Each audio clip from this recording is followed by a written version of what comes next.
Hello, my name is Kay Grampich, short for Kasumbrero in Grammar and Speech, and obviously, as my name speaks, I'll be giving you tips about grammar and speech out of Mr. Dictionary's given sentences. Yada yada yada.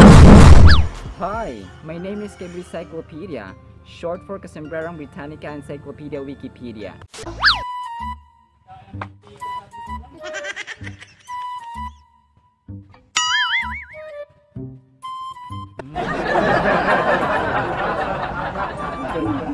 Too much eating of cotton fruit toto will upset your stomach.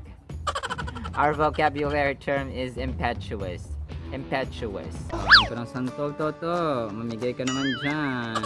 Ang impetuous mga sombreros ay adjective. Ito po yung paglalaro natin sa mga tropa nating gumawa ng mabilisang gawain or ng isang bagay or ng desisyon, plano man dyan or basta ano dyan na mabilisan yung ginawa. Pero hindi nag-iisip kung ano yung magiging resulta. Okay, medyo pangit po siya. Ang mga possible synonyms po natin dito ay impulsive, hasty, abrupt, etc. At pag ginamit naman sa sentence ay let it fly, Mr. Dictionary. Alessandro was impetuous, intense, and often vehement, audaciously courageous in the name of love. Impetuous. Vehement, vehement. Letter H is not pronounced. In the case of vehicle, it can either be pronounced as vehicle, where H is sounded, or vehicle, where H is not sounded. So vehicle or vehicle, either of the two is correct. But in the case of vehement, letter H is really not pronounced. Yada yada. Alessandro. Do you know Alessandro Volta? Si Alessandro Volta, mga sombreros, ay isang Italian physicist na nakadiscover or nakaimbento ng electric battery. Kung kaya ang electricity pressure na voltage or voltahe ay named after him. Pero alam niyo ba mga sombreros na 4 years old na siya dati ay hindi pa siya nakapagsalita, kung kaya natatakot ang kanyang pamilya na baka ito siya ay dumb or pipe kasi hindi siya nakapagsalita at the age of 4. And ito pa, no, gusto ng kanyang pamilya na maging lawyer siya or abogado, pero he had his own ideas and he wanted to become a scientist and he succeeded. Ang tatay ni Alessandro Volta, mga sombreros, ay namatay when he was 7 years old at nag-iwan ng maraming utang pa, no. Basahin po natin about utang sa Biblia, mga sombreros. Proverbs 22:26. Huwag kang mangako para sa utang ng iba, ni gumarantiya para sa kanya. Marami nakaka-relate dito. Psalm 37:22 or mga awit 37:22. Ang taong masama ay nangungutang pero hindi nagbabayad. Ngunit ang taong matuwid ay naawa at nagbibigay ng sagana. Romans 13:8.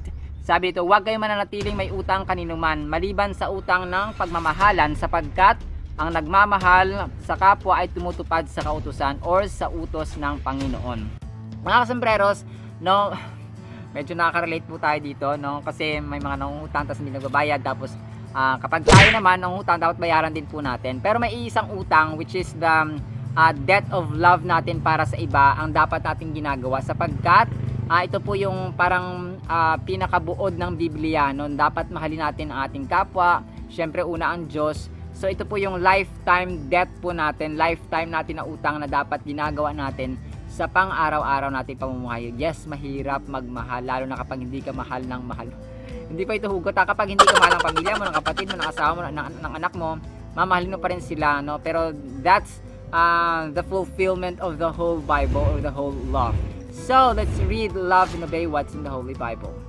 Atsyal or bell pepper, may scientific name na Capsicum annum. Alam niyo ba mga sombreros, sa botany, ang atsyal po ay considered as prutas at hindi gulay. Ito ay dahil sa kanyang bulaklak mismo na de-develop ang kanyang bunga, ang kanyang buto na eventually ay tinatanim para mag-reproduce. Pero niya, ang bottom line, masimploksin natin, ang mga prutas gaya ng star apple, ng duhat, ng mangga, and so on, ay doon po na-develop ang kanilang bunga, no, from bulaklak. Doon po naluluto or nahihinog ang kanilang prutas na magiging buto, mga sombreros. Pero yun nga, ang bottom line ay nagpapasalamat tayo, mapagulay, mapaprutas. Nagpapasalamat tayo sa Panginoon dahil meron tayong nagagamit na atsyal. Muli po, ito po si Sombrero Dennis, aka Pia King 2.0, at nagsasabing, sabayan nyo kami, ang buhay ay masalanan ng masalanan ng faith of love, pagsunod sa pag-asa. Muli po, maraming salamat po mga sombrero sa mga sumasama sa learning, sa wisdom, sa knowledge. Maraming salamat po at see you sa next segment. Bye-bye!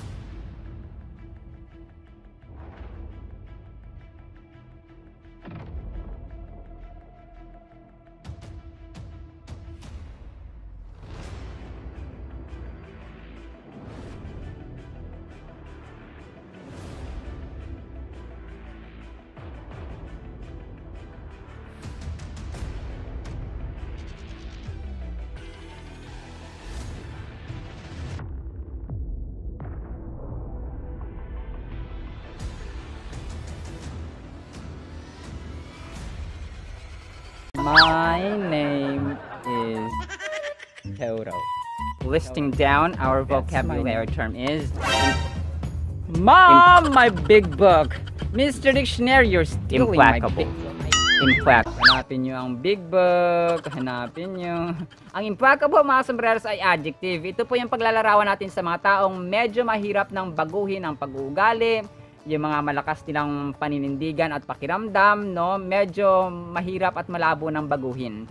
Ang mga possible synonyms po natin dito ay adamant, immovable, stubborn, unyielding, pertinacious or pertinacious kung napanood niyo yung vlog natin, etc. At pag ginamit naman sentence ay syempre ibida si Toto, Mr. Dictionary. Toto is an implacable judge who knew in his bones that the cover-up extended to the highest levels of hierarchy.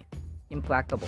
Konting kalaman, mga sombreros. Nabanggit ni Mr. Dictionary ang bones. Ang pinakamahabang buto natin, mga sombreros, ay ang tinatawag na femur na matatagpuan sa ating hita or tinatawag din siyang thigh bones. Ang pinakamaikli or shortest naman ay matatagpuan sa ating middle ear or sa loob ng sa gitna ng ating tenga na may sukat lamang na 0.11 inches. That's bone.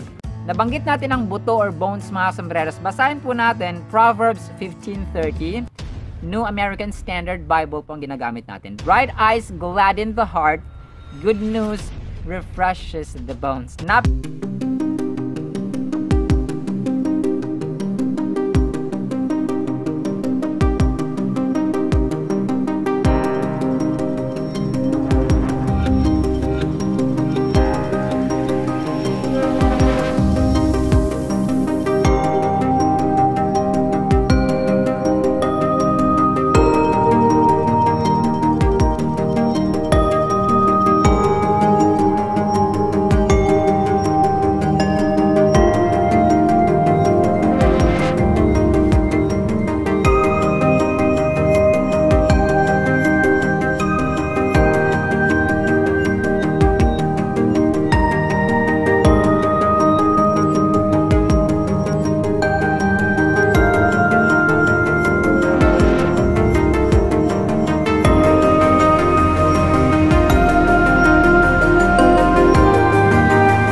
In the Bible. Ang pinakamahaba o ang pinakamalaking mesa sa buong daigdig ay makikita sa administrative capital ng Egypt na Cairo. Muli po, ito po si Kasundran Dennis. That's according sa Guinness World Records. Ito po si Kasundran Dennis, aka Kuya Kim 2.0, at nagsabing ang buhay ay mas lalo nagiging masaya, mas lalo nagiging puno ng faith, hope, and love pag si Lord Jesus Christ na ating Panginoon, tagapagligtas at pag-asa. Muli po, maraming salamat mga Smerers at see you sa next segment. Bye-bye! Hi, my name is Kebri Cyclopedia.